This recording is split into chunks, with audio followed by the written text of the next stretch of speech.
Le réalisateur Christopher Nolan déclare que le thème central de The Dark Knight Rises est la douleur. Alors que le film précédent, Batman Begins, était construit sur la peur et The Dark Knight explorait le chaos, le thème de celui-ci est la souffrance. Le premier brouillon du scénario de ce film faisait exactement 400 pages. Après le succès du Joker de Heath Ledger dans le précédent opus, Warner Bros. Voulait revoir le personnage des méchants dans ce film. Ils avaient même jeté leur dévolu sur Leonardo DiCaprio pour le rôle. Mais Christopher Nolan voulait un méchant complètement différent et a choisi Bane. Pour lui, Bane était un ennemi qui défiait Batman à la fois physiquement et mentalement. Tom Hardy a accepté le rôle sans même lire le script. L'équipe de production lui avait promis beaucoup de formations avec les cascadeurs et un accès illimité à l'équipement qu'il souhaitait. Mais il y avait un problème. Hardy mesure 1,75 m et il était plus petit que ses partenaires de jeu Christian Bale, Morgan Freeman et Michael Caine. La solution a été d'utiliser des chaussures à semelles compensées de 7,5 cm. Dans les bandes dessinées, Bane, qui était auparavant interprété par l'acteur de 1,94 m Gypsy Danger, mesurait environ 2 mètres. Hardy a pris 13,5 kg pour le personnage et a travaillé les arts martiaux. Tom Hardy s'est inspiré pour la voix de Bane de Bartley Gorman, le légendaire champion de boxe à main nue du Royaume-Uni, surnommé le roi des gitans. Pendant le tournage, les scènes les plus difficiles étaient les séquences de combat, mais pas physiquement. Hardy a avoué, « Comme je suis un grand fan de Batman depuis mon enfance, j'avais l'impression de battre mon héros d'enfance. » Pourtant, au mot « action » de Nolan, Hardy mettait de côté son amour pour Batman et commençait à donner des coups de poing aussi durs que possible. Selon la costumière Lindy Hemming, la veste de Bane est le fruit d'un processus de conception qui a duré 2 ans entiers. Le personnage devait avoir l'air à la fois d'un dictateur et d'un révolutionnaire. Les sources d'inspiration étaient assez intéressantes, des vestes de l'armée suédoise et des vestes de la Révolution française. Hemming a décrit Bane comme quelqu'un qui assemble tout ce qu'il trouve sur son chemin pour créer son propre style. Anne Hathaway avait en fait été envisagée pour le rôle de Felicia Hardy, alias Catwoman, dans Spider-Man 4 de Sam Raimi, un film annulé. Si le projet avait vu le jour, le vautour et Catwoman devaient apparaître dans The Amazing Spider-Man. Même si ce film a été mis en suspens, Hathaway a endossé un autre rôle félin iconique grâce à The Dark Knight Rises. Devenir Catwoman n'est pas facile. Pour se préparer à son rôle, elle a suivi un programme d'entraînement intense de 5 jours par semaine. Ce processus, qui comprenait de l'exercice, de la formation de cascade et de la danse, a été l'une des préparations physiques les plus difficiles de sa carrière. Mais le résultat a été une performance de Catwoman tout simplement mémorable. Christopher Nolan voulait absolument Marion Cotillard pour le rôle de Miranda Tate. Il a même modifié le calendrier de tournage pour s'adapter à la grossesse de l'actrice. Lorsque Cotillard a reçu l'offre, elle a dit qu'elle était enceinte et n'était pas sûre de pouvoir accepter le rôle. Mais Nolan tenait absolument à ce qu'elle soit dans le film. Cotillard a commencé le tournage seulement 1 mois après avoir donné naissance à son fils, Marcel. De plus, pendant les derniers mois, elle tournait aussi le film de Rouille et d'Os en France. Elle faisait constamment la navette entre les États-Unis et la France tout en s'occupant de son nouveau-né. Dans une interview à Vogue, Nolan a exprimé son admiration pour l'énergie de Cotillard, la qualifiant de femme super-héroïne. Le concepteur de production Nathan Crowley a abordé la conception du Batwing comme s'il travaillait sur un véritable projet militaire.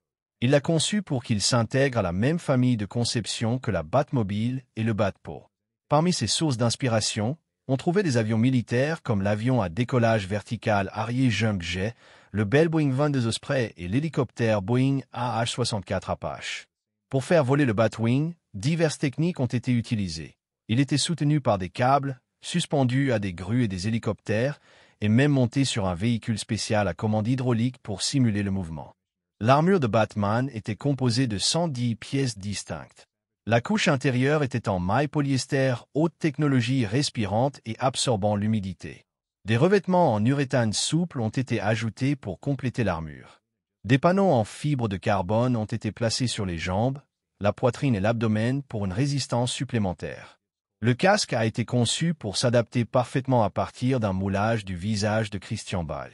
Wally Pfister, le directeur de la photographie des 3 films Batman, a vu son style changer considérablement d'un film à l'autre.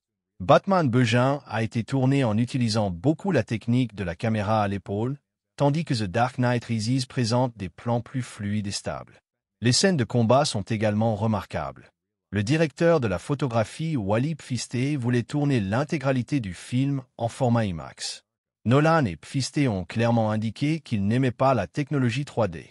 Cependant, comme les caméras IMAX produisaient trop de bruit pendant les scènes de dialogue, environ 1h12 du film ont été tournés en IMAX, le reste ayant été filmé avec des caméras 35 mm et 70 mm. Dans la scène d'ouverture du film, la CIA utilise un avion fantôme, connu sous le nom d'avion de restitution, pour transporter des prisonniers. Ces avions sont utilisés pour transporter secrètement des prisonniers à l'échelle internationale. Le terme restitution fait référence à la pratique qui consiste à envoyer un criminel ou un suspect terroriste étranger dans un pays aux lois plus permissives en matière de droits de l'homme pour y être interrogé. À la 8e minute du film, alors qu'un discours est prononcé sur le commissaire Harvey Dent, un détail remarquable apparaît en arrière-plan. 2 portraits qui évoquent l'identité double de Harvey. C'est une référence subtile mais efficace à la transformation de ce personnage. À la 27e minute, l'agent Blake mentionne qu'il y a des alligators dans les égouts. Il s'agit peut-être d'une référence intentionnelle à Killer Croc, l'un des méchants que Bane a vaincu pour devenir le chef du gang. Lors de leur première rencontre, lorsque Bane marche sur des grilles en acier, ses pas produisent un son fort et dur, un bang métallique, tandis que ceux de Batman sont presque inaudibles. L'équipe des effets sonores a délibérément créé cette différence pour que le style grossier de Bane contraste fortement avec la méthode de combat furtif de Batman. À la 45e minute, lors de la scène de poursuite à moto, Bane porte un casque rouge à visière noire et une veste de moto marron. Cela ressemble à une référence au costume original porté par Jason Todd sous l'identité de Red Hood. Dans la scène du stade de football, tous les acteurs et figurants sont vêtus de vêtements d'hiver épais. Mais les scènes ont été tournées pendant une vague de chaleur intense qui a touché la côte et durant l'été 2011. Cela a dû être une expérience assez difficile pour les acteurs et l'équipe.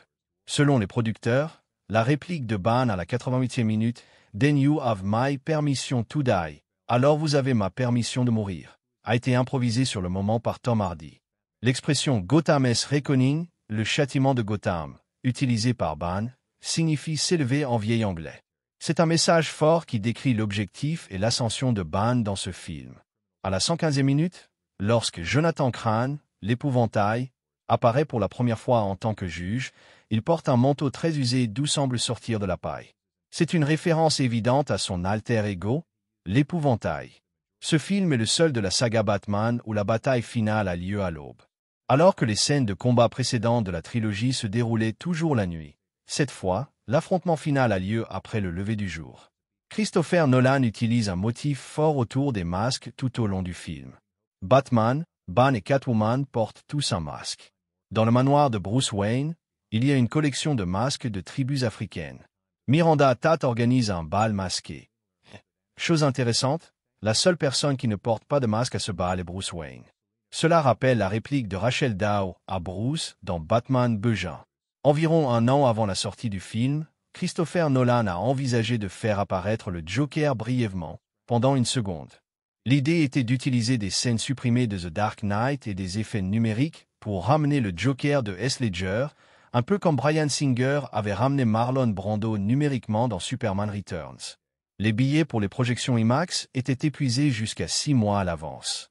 De plus, le film est devenu le 2e film Batman à franchir la barre du $1 milliard au box-office après The Dark Knight en 2008. Ce film est le premier film Batman de Christopher Nolan à ne pas être nommé aux Oscars. C'est également le 3e film Batman, après Batman, Mask of the Phantasm et Batman et Robin, à ne recevoir aucune nomination. C'est aussi la première production de Nolan depuis Insomnia à ne pas être nommé aux Oscars. Le scénariste David S. Goyer a rencontré un blocage d'écrivain en écrivant le 3e acte de The Dark Knight Rises. Christopher Nolan lui a suggéré de faire une pause d'1 semaine. Pendant cette semaine, Goyer a lu des comics de Superman pour trouver l'inspiration, et une idée pour un nouveau film de Superman lui est venue. Quand il en a parlé à Nolan, Nolan a beaucoup aimé l'idée et a décidé d'en être le producteur. C'est cette idée qui s'est plus tard transformée en Man of Steel. Christian Bale a reçu le plus gros salaire de sa carrière pour sa performance dans ce film, $15 millions. En 2019, Ball a révélé que Warner Bros. Lui avait proposé de faire un 4e film Batman. Il a déclaré qu'il serait heureux de l'accepter, mais uniquement si Christopher Nolan en était le réalisateur. Cependant, Nolan a décliné l'offre et le projet ne s'est pas concrétisé. Bien que Nolan ait dit que son travail était terminé, il s'intéresse à la fois aux univers DC et Marvel et n'est pas totalement fermé à l'idée de réaliser un nouveau film de super-héros. Mais il a précisé qu'il ne le ferait que si le projet et le timing étaient parfaits. Et voilà, mes amis, nous sommes arrivés à la fin d'une autre trilogie. Ce fut un vrai plaisir de préparer ces vidéos pour moi. J'espère que vous avez aussi pris plaisir à les regarder. Vous pouvez partager vos avis sur la vidéo ou vos suggestions de films dans les commentaires. De plus, si vous avez aimé la vidéo, n'oubliez pas de la liker et de vous abonner à la chaîne. Rendez-vous dans la prochaine vidéo. Prenez soin de vous.